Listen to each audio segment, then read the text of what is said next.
Swayam Prabha. Digital India. Educated India.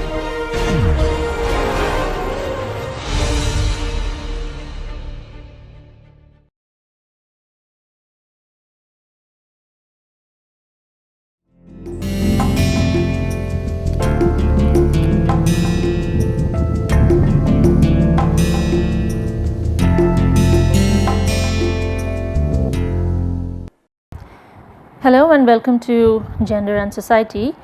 This is lecture number 14, which is going to be on representation of gender in culture and media.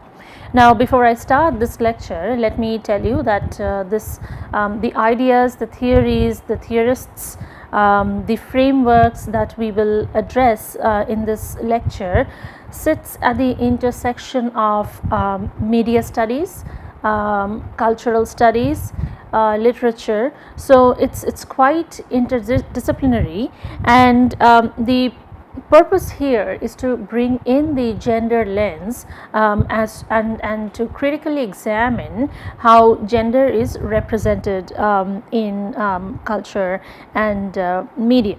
So the purpose of this lecture is to help you develop a critical appreciation of the central themes, the central trends that we see in the study of media, gender and culture, and also help you apply some of the theoretical perspectives in the analysis of contemporary culture and media. So some of the key points that we will be talking about here is the role of language and literature in informing gender. So as we have seen in the past lectures, the role that language plays, the way that language develops, the way that language is used in communication, used in either through text or verbal communication. So the role of language is very, very critical in understanding how people communicate, how there's a shared understanding in any given society, and that is no exception in this case, because language just like other parts of social living informs gender relations in society. So we will look at some of the key theoretical lenses, frameworks coming from literature, coming from cultural studies, and coming from sociological studies to examine the role of language in understanding gender in society. And we will also look at issues of representation. So what do we mean by representation, and how our gender relations, gender norms, gender practices represented in society, particularly through popular media. So these are the key questions that we shall be exploring in this lecture, starting with an idea of the nature of the various cultures that operate in any given society. So if you look at the evolution of cultures across society, historically and in contemporary times, you will see that there are four distinct ways in which culture has evolved and culture continues to evolve. So the four ways are oral cultures, writing cultures, print cultures, and electronic cultures. So definitely this is not an exhaustive list of the types of culture, but these are the four significant ways in which sociologically speaking cultures have evolved over time and space.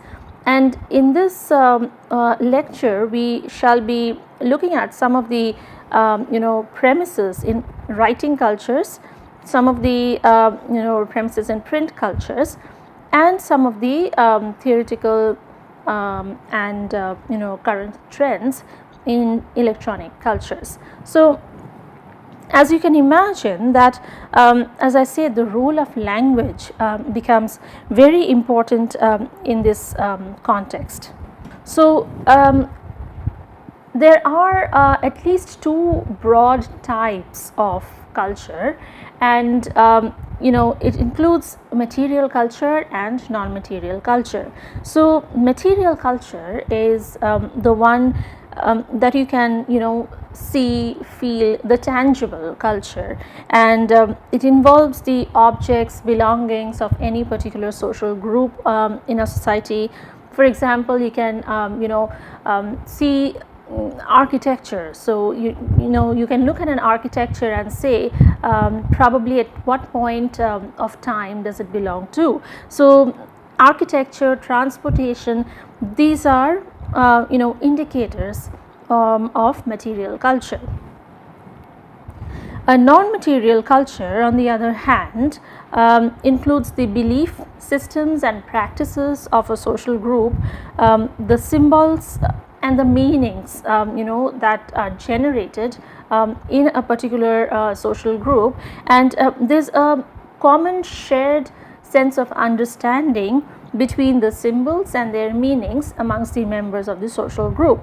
So you see that when we talk about cultural exchange or cultural transmission, or how cultures evolve over time, we denote to the belief systems, to the shared meanings, to the shared understandings, as much as we refer to the tangible indicators of culture, such as architecture and transportation. And in this lecture, you will see that the belief systems, the practices, the symbols, particularly the images, particularly in terms of representation in popular media, they go a long way to influence, to inform, or to redefine the way we understand gender in society, the way we understand gender relations in society. So as a starting point here, as a theoretical premise, we look at Edward Sapir and Benjamin Worf, the Sapir-Whorf hypothesis, that looks at language as a tool in shaping the human mind. So according to the Sapir-Whorf hypothesis, language determines the human mind, and it has a very, very important role to play how the mind shapes up, and described language as a verbal symbol of human relations. So as I said in the previous slide, that these are the shared meanings, the shared practices, and language offers one of the vehicles through which verbal symbols of human relations are actually communicated. And this hypothesis is also noted for exploring the connection among language, personality, and social behavior, and for the idea of culture best being understood as analogous to personality. So the Sapir-Whorf hypothesis actually goes a long way to determine how we perceive, how we communicate, and how we have a shared understanding of culture, evolution of the human mind in society. So this becomes important, particularly when we try to understand the ideas of linguistic determinism and linguistic relativity. So the Sapir-Whorf hypothesis states that language shapes our thought, personality, and culture, and if you can imagine language and culture as having two parts, linguistic determinism and linguistic relativity, then the determinism part refers to the thinking patterns and cultural practices in any given society, and the relativity part refers to the diversity in language, diversity in the conceptualization of language. So one determines how a society's thinking pattern grows, how a cultural or a set of cultural practices grow over time in society, and the other, the linguistic relativity, refers to the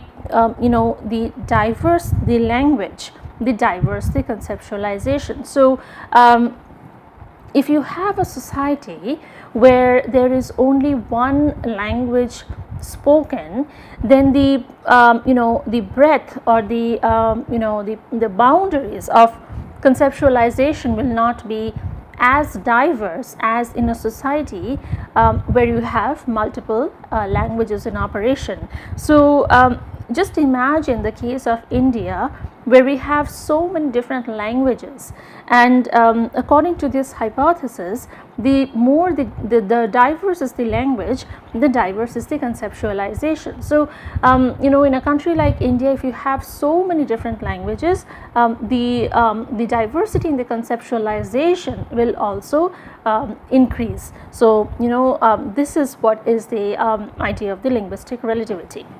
The other theorist in this regard, who talks about the role of media particularly, and the role of discourse production in society, is Stewart Hall. And he's a cultural theorist. He's a Jamaican born cultural theorist, and according to him, culture is discursive. So a formation of culture takes place through discourse, and a discourse, according to Hall, is a group of statements which provide a language for talking about, that is a way of representing a particular kind of knowledge about a topic. So again you see the role of language becomes increasingly important here, where it becomes a way of representing a particular knowledge about a topic in society. And according to Hall, as you can well imagine by now, discourses are produced through language and practices. So if you have again a limited number of languages, you will have a limited type of discourse going on in society, and if you have a variety of languages in operation in a society, then you have a variety of discourses operative in society. So discourses are produced by language and practices. So what people say and what people do together make up a discursive practice.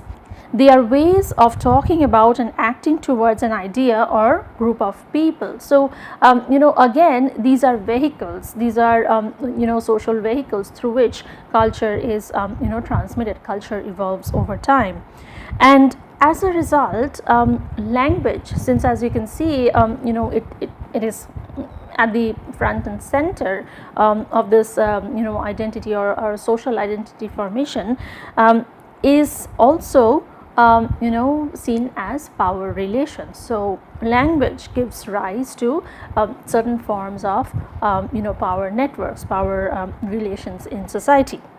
So according to Hall, then discourse is written or spoken communication that conveys and informs culture. So the way that cultures evolve is through discursive practices, and one way that you can actually understand discourse analysis. So how do you analyze something that is coming from language and practice and people and actions? So one way of looking at discourse analysis is to understand, if you have say a body of text and then you want to make meaning of it, so you have a process of production of that text and a process of interpretation. So all of that comes from the descriptive analysis of the text, and the interpretation process of that text comes from how it was produced and how it was interpreted, producing the discourse practice.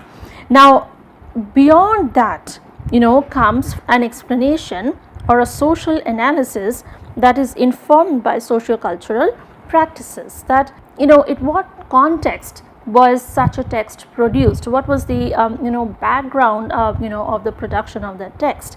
How was that text interpreted by society, by its reader? How did readership react? And then what were some of the socio-cultural practices or sociological indicators that influenced that production of that text and the interpretation of that text. And finally, you have a dimension of the discourse which is situational, institutional, and societal. So it is operative at so many multiple levels. So these are some of the dimensions that you can go through in terms of doing a discourse analysis.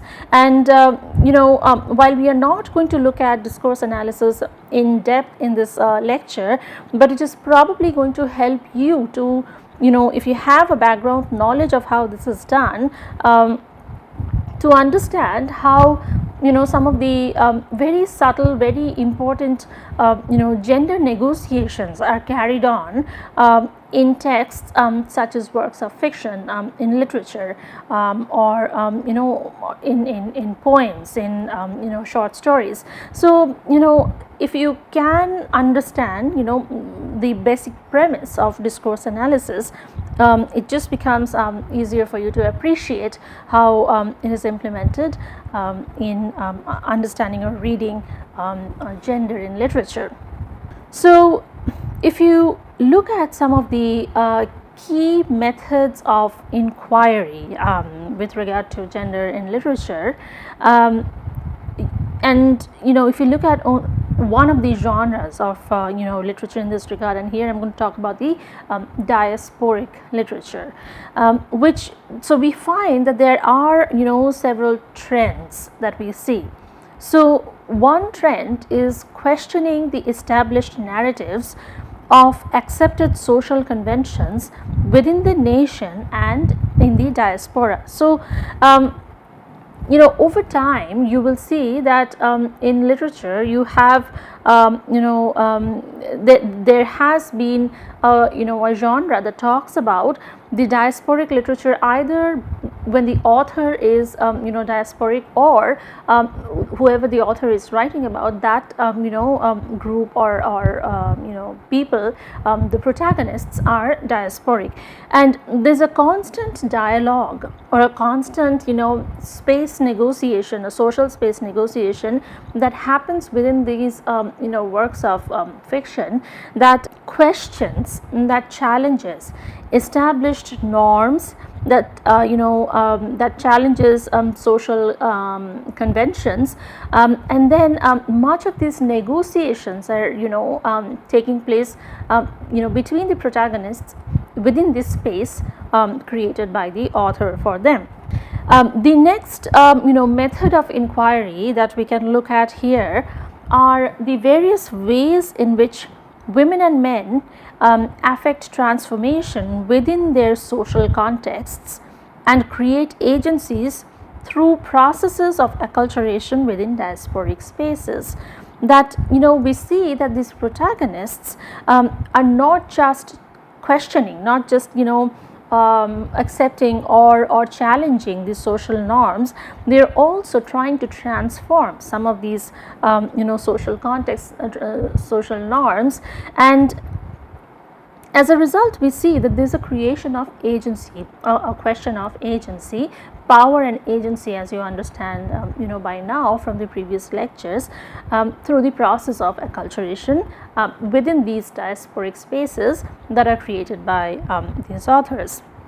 And the third process is the process of exploring queer spaces as investigated. And you have seen that the idea of queer theory which emerged as in the last few years as a response to a growing feminist call in understanding gender beyond the binaries, that the emergence of this queer space is felt not just in the tangible social reality, but is also transferred to much of these spaces within the literature. So we see a lot of writers, authors are actually exploring these queer spaces, investigating, how are these queer spaces created, within the literature, and how might the protagonists react or navigate through these spaces, and is it calling in for some sort of a social transformation, or questioning established narratives. So how does all of that actually pan out to influencing gender in literature? So if you look at the various works of fiction that has been produced by or produced on the Indian diaspora, you will find that there are three distinct ways in which gender is negotiated in these works. And the three ways of looking at gender is, one is to read how you read about gender in in these works.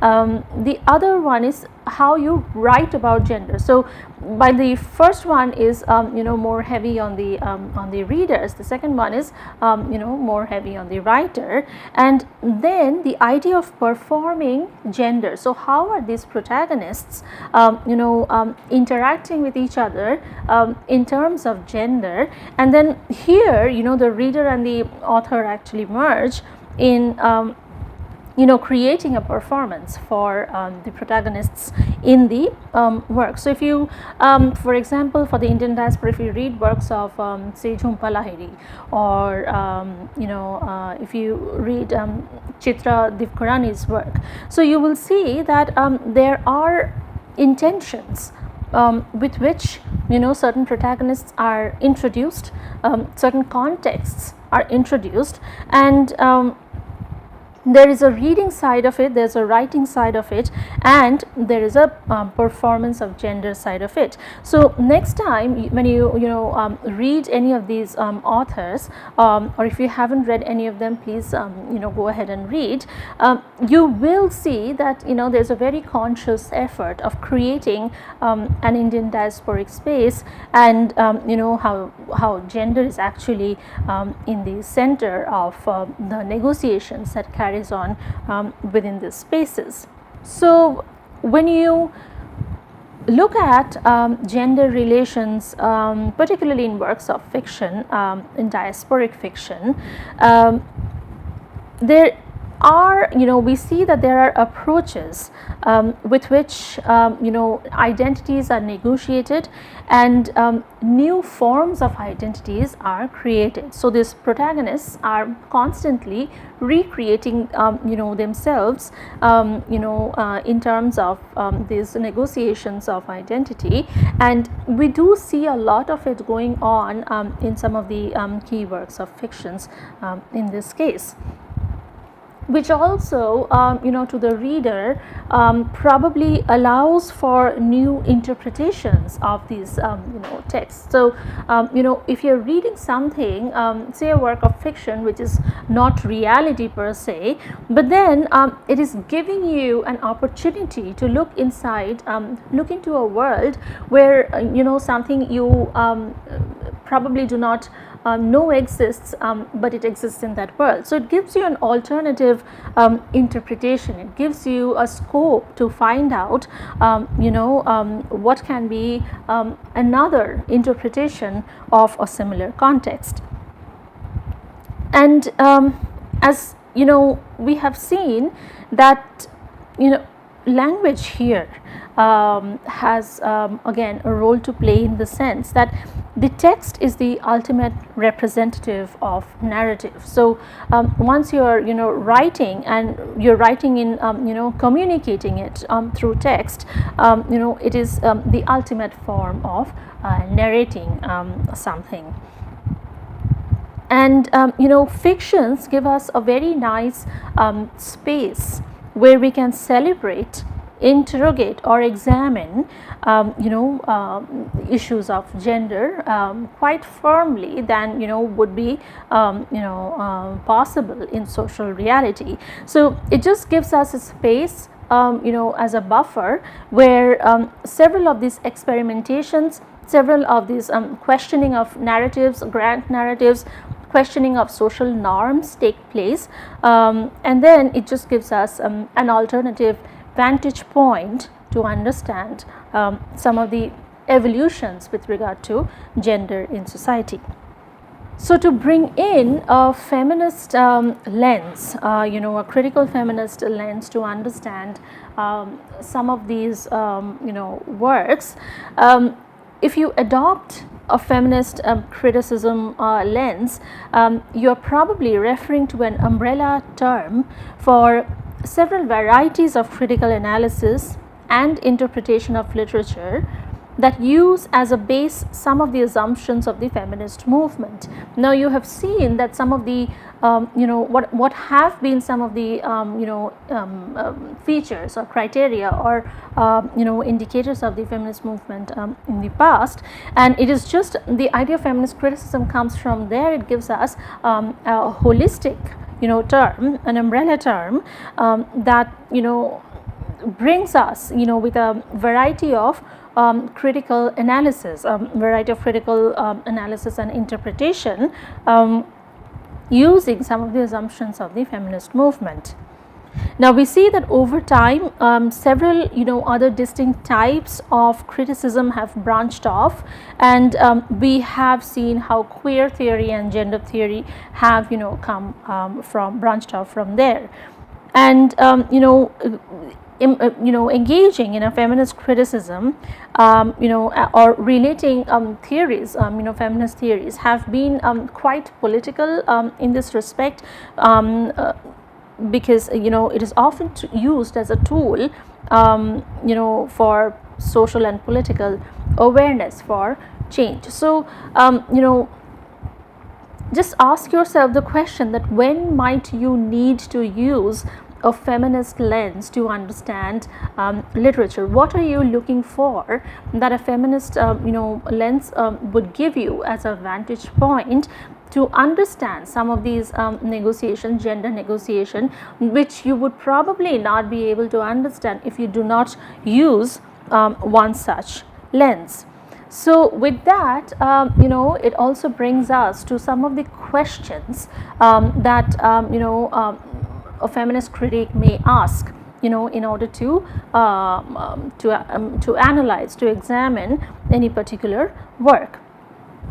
So for example, some of the questions that can be asked is, in what ways is patriarchy present in a particular work? So if at all, when you read a piece of work and if you want to use the gender feminist lens, then one of the first things a feminist scholar would look for is the presence or absence of patriarchal notions, norms in any given text. So you would look for how are the effects of patriarchy evident in the lives of several of the characters in the book, and you will also try to understand if the female characters that you are reading about, they show signs of resistance to patriarchy. So is it a silently accepted norm that these protagonists are dealing with, or is there some sort of a resistance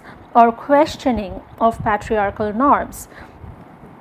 And then if there is a resistance, then how is that resistance portrayed? Is it a silent resistance? Is it a a revolution, or how is that resistance portrayed in that work? And then the third question, how are the concerns unique to women in particular place, time portrayed in the work? So how is the value system arranged in that particular work? How is the value system around gender arranged in that work? So are there any concerns unique to women that is portrayed or not, or are there any unique concern related to gender in this respect, and what are some of the gender value systems that are being talked about in that work. So these are some of the basic questions that you can ask when you're trying to understand how gender operates within a given text. So with that, we now transition to talking about gender representation in media, and here I will talk about a little bit about the cinema and about advertisements. But before I talk about any of that, let me walk you through an understanding of gender representation. So with that, let me now walk you through some of the understandings of how gender is represented in popular media. Particularly, we'll talk about a little bit about the cinema and about advertisements. But before that, let us first understand how are some of the ways in which gender is represented. So we oftentimes talk about two ideas. One is the idea of modernity, how we understand modernity or modernities, if there are multiple forms, and the colonial forms of representation or colonial constructions, as scholarship points out. So the understanding of modernity comes with an idea in the economic process, where we equate it with the rise of industrial capitalism across the world. The idea of a political process, where we equate it with the rise of the nation state, or as a cultural process, where we equate with the idea of the separation of faith and reason, the rise of technoscience and secularization. So it depends on which of these lenses are you using to understand a modern representation of gender in society. That are you talking in terms of an economic process? Are you talking about a political process? Because politically speaking, economically speaking, we have seen the emergence of categories of gender, such as the global South and the global North, the category of third world women. And then are you talking about the cultural process, where you see as a separation of faith and reason, you see a rise of techno-science, and you see the values of secularization. So it matters which one of these lenses are you using to understand a modern gender representation. And on the other hand, you have the colonial constructions, which often looks at an universalization of womanhood and manhood. So some of the earlier works on colonial constructions, we have seen that how these categories have emerged as mistakenly homogeneous categories of woman and man. And oftentimes, in the initial phases of the studies, they have ignored the racial and national connotations. So what has produced over time is a gendered Western gaze in non-Western literature and film. So this gaze comes much from the Foucauldian idea of surveillance or gaze in society, and it has produced a trend in media, in literature, in films, that there has been a production of the Western gaze in non-Western literature. But over time, we have seen that the nature of representation, particularly in the cinema, has evolved. And if you can recall from a past lecture on normativity, where we talked about the growth of a queer cinema, the growth of a queer space within cinema, and particularly with regard to the inclusion of the various the indicators of differences, not just gender but race and class also. And particularly in the Indian context, we have seen the queer spaces in cinema have been explored quite actively. We talked about the works of director Rituparna Ghosh in this regard, and we have seen that how these spaces are actively created within the cinema. These queer spaces are created just to provide an alternative version, and an alternative version that gender exists beyond the binaries. And the popularity of queer cinema has been quite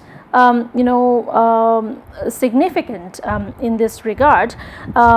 If you look at some of the works of the Bollywood productions, and it's a very, very interesting paper by Margaret Redlish, where she's narrating queerness, exploring some of this narration of queerness in some of the Bollywood films. And as Redlish talks about that, not just queer relations are explored in these films. She talks about that creation of a diasporic space. So if you bring in a diasporic context to this negotiation, it just makes possible for a more fluid and effortless negotiation of queer identities. Vis-a-vis if it is just confined within the boundaries of the nation.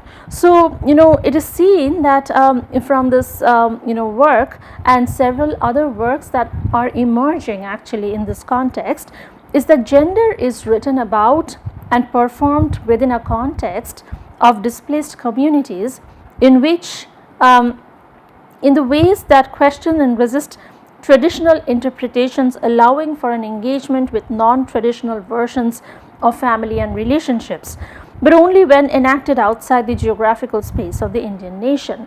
And as is argued in this article, that we see that there is a particular negotiation of gender that is taking place, and but most of the time these alternative versions are negotiated within a diasporic space. So if you are interested, you can go to read up this it's actually a chapter in a book that talks about the various ways of performing gender, and it just gives you a very nice idea of how queer spaces are being created in Indian cinema, and and globally also, to bring in newer understanding of the evolution of gender in society. Now we also have a test that several of the communication or films or texts can be put through. It's called the Bechdel Test, and it tests how well women are represented in movies. So if you look at how the Bechdel test is formulated, that whether a film or a work of fiction portraying at least two women who must talk to each other regarding something other than a man. So if the film or fiction qualifies on all of these 3 points criteria, then it is said that the film or work of fiction has passed the Bechdel test.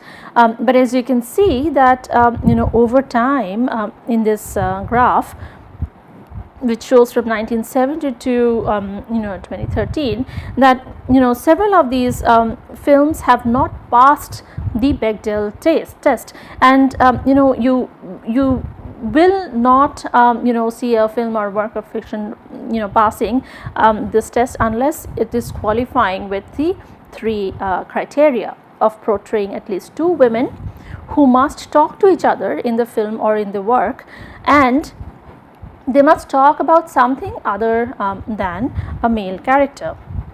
And this is from a recent study by Garcia et al., where they have examined, they have applied the Bechdel test, and they have examined some of these conversations, some of the criteria, the 3 criteria that you saw in Bechdel test, as applied to cinema and social media such as Twitter and MySpace.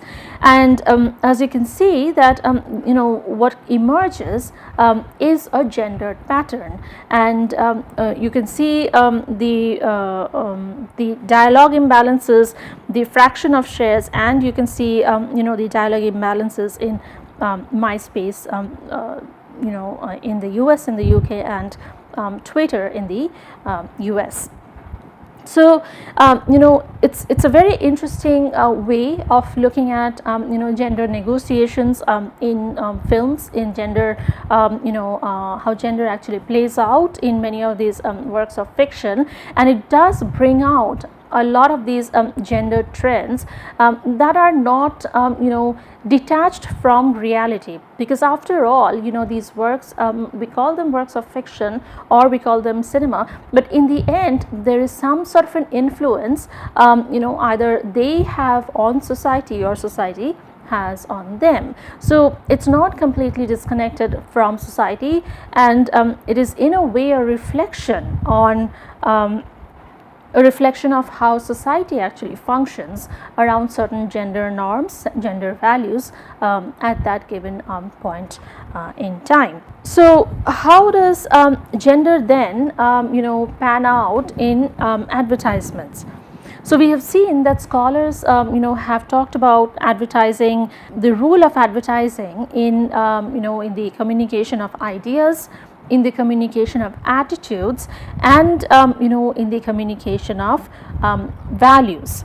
So they form cultural forms through its signifying practices. So in a way, if you recall that how we talked about culture as being a shared pattern, a shared sense of understanding of symbolic practices. Advertisements give us a nice space, a nice scope to talk about that communication and transference and sharing of practices.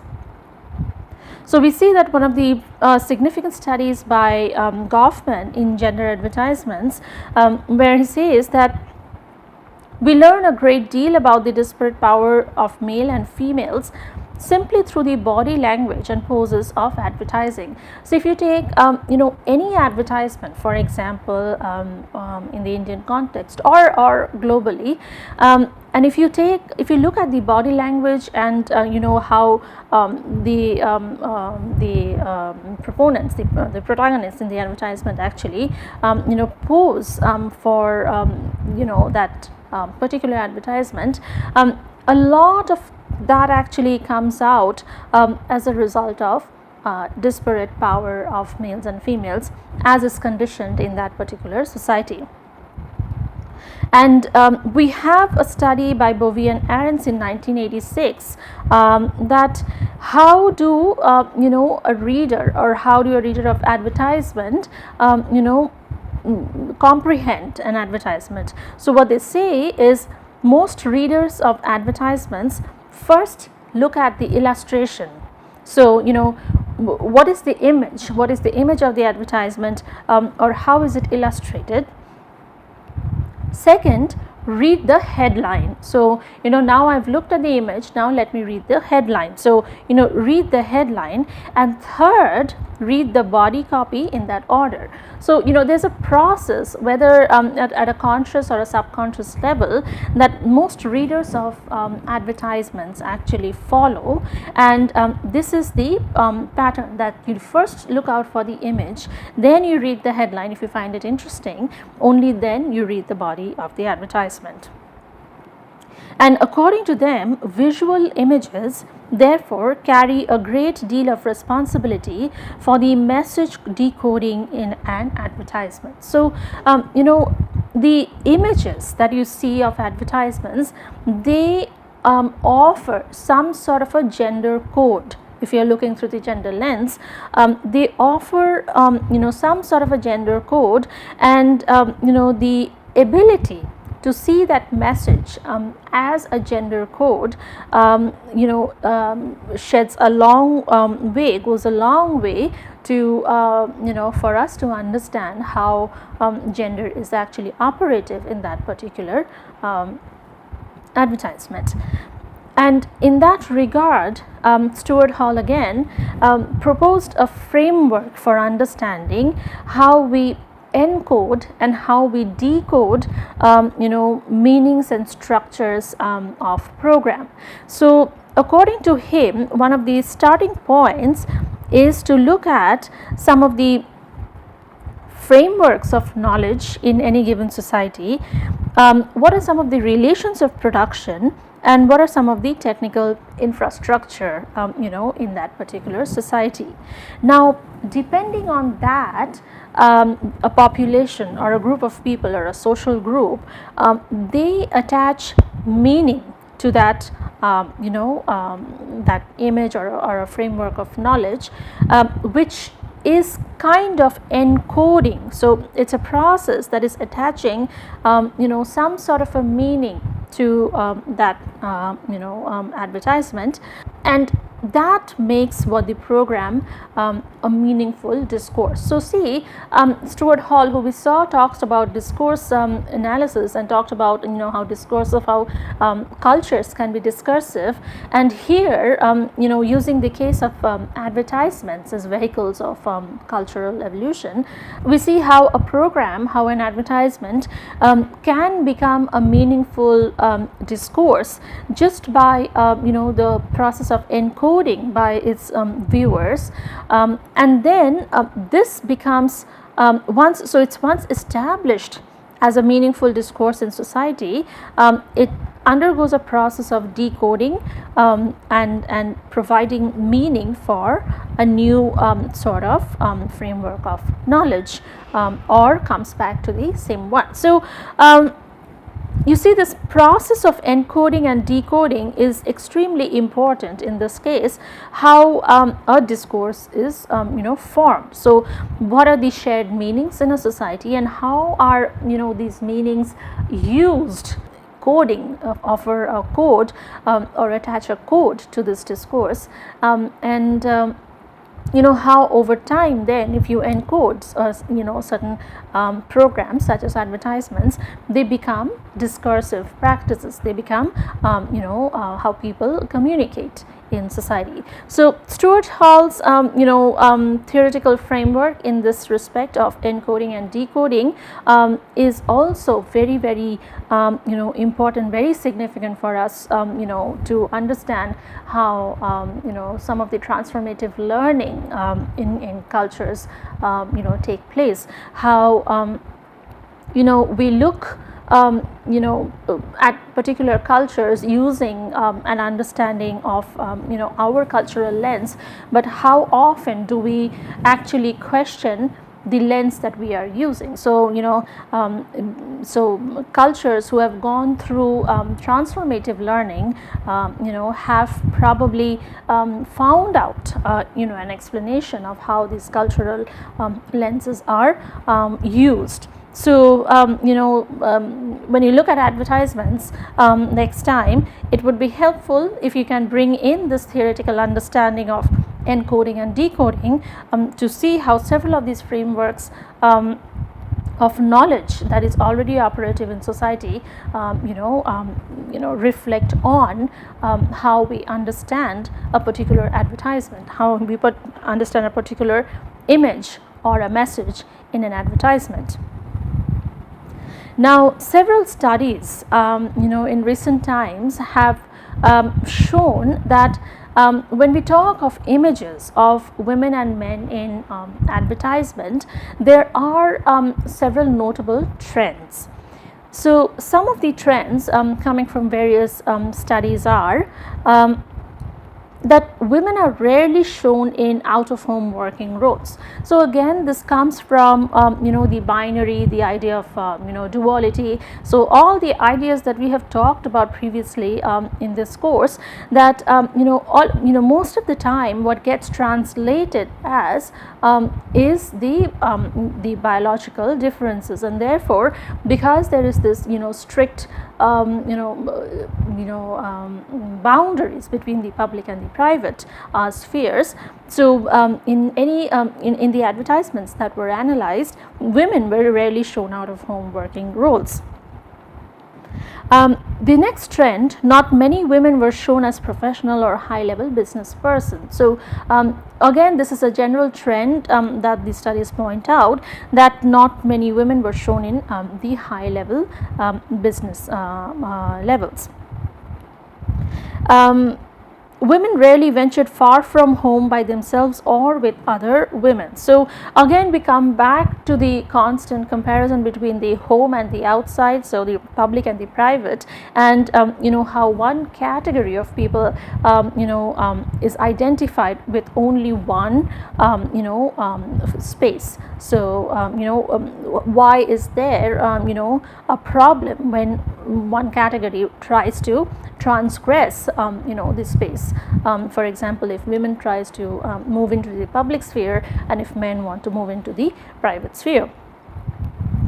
And most of the women in the advertisements that were analyzed were shown as dependent on men's protection. So again, the nature culture a debate, if you can recall here, and also the homemaker breadwinner model falls in place with this trend. Then men were shown as objectifying women as domestic adjuncts.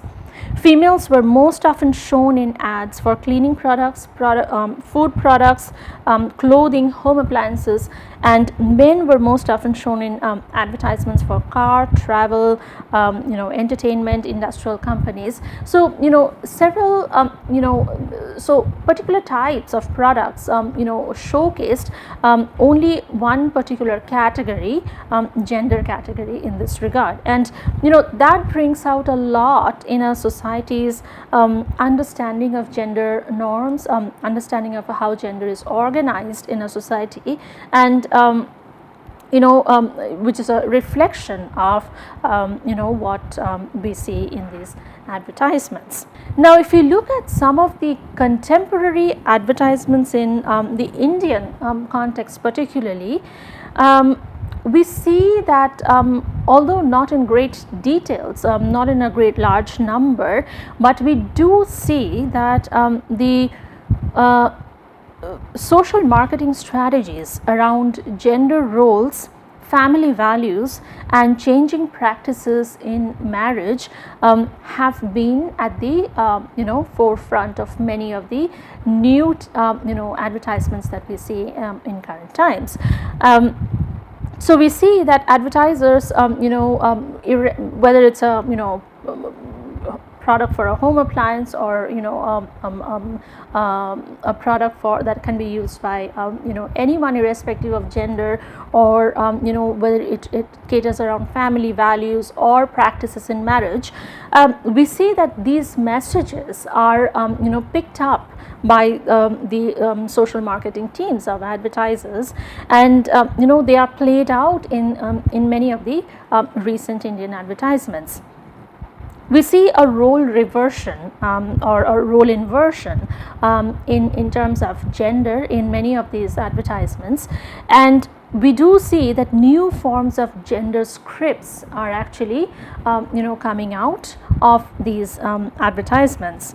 So if you can recall what has been some of the new advertisements that you have seen on television recently that fall in place with these points, that they have talked about changing family values, talked about changing gender roles, talked about changes in gender role or role inversion, or changing gender scripts.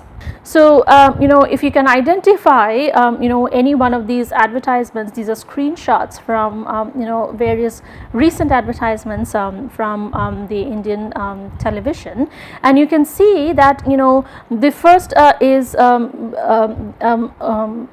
advertisement for an apparel. The second one is an advertisement for, washing, liquid product. The third one is, an edible product, and the fourth one is related to sports. And see, so you see, the variety. If you're not familiar with any of these advertisements, I encourage you to find out more about what each one talks about. But they do talk about changing roles in gender. They do talk about role inversion, gender role inversion in society, and they do talk about the changing gender norm in Indian society. So with that, I want to conclude that we are talking here about a social construction of reality, and the three ways or the three indicators in this respect are habits, roles, and status. These are classic sociological concepts that help or inform a long way towards our understanding of how we construct realities. And if we look at, say habits, which are the same actions repeated every day giving rise to patterns. So, if the habits change or not change, if the roles or the individual behaviors that are socially accepted and inform social status, they change or they don't change, and the status or the person's access to resources and benefits in society, that changes or doesn't. So depending on how each of these indicators, each of these parameters evolve over time, the social construction of reality, of social reality, will also evolve over time. And I've just shown you of some of the significant examples in this lecture, how much of this social construction of reality takes place through culture and popular media. So I do want to leave you with a question here, that what are the various types of spaces that gender representation in popular and social media has produced, and how? So I want you to look into how are these social spaces created as a reflection of gender representation, whether it's conventional or whether it's a new form of gender representation in popular and social media, and how has that space evolved. So I would encourage you to look into that. If you're interested for a further reading, please read up Dasgupta and others, media, gender and popular culture in India. And in the next lecture I will take up gender and the environment. Thank you.